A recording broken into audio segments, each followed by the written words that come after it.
Welcome to the FINE DSP news. I'm Peter Larsen from Loudsoft.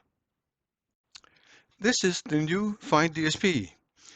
Before designing a new crossover, we need to import measured responses with phase. Here I will show how to drag responses directly from FINE R+D into FINE DSP. Import it. An even better idea is importing the sound power response and use that for optimization. For example, using this 0 to 45 degree power response, which was calculated here in FINE R+D. This is the optimized sound power response with phase, which follows the green target at least up to 20K. But we also included the off-axis responses, which are actually quite close together. This indicates a good sounding speaker.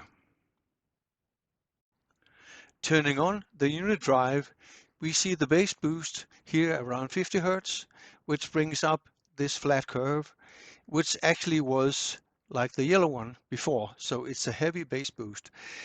And if we turn up the volume further, we will have to reduce the bass boost.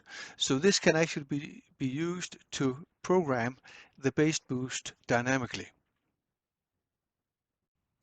Instead, we can switch to viewing the unit drive as current.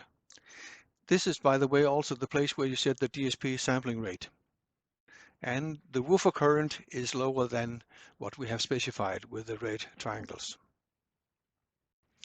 Setting the cursor to 0 dB here, we see the difference, and the 3 dB point is around here. This hybrid DSP crossover is used when you need to save cost by using only one amplifier feeding both woofer and tweeter. For that, a few passive components are needed. The passive components are necessary for protecting the tweeter. The good news is that we can still use and optimize the sound power curves, and here is a good example. Turning on the off-axis responses, we can still optimize the passive components. And we can still apply a bass boost in DSP. This is the end of the FINE DSP news.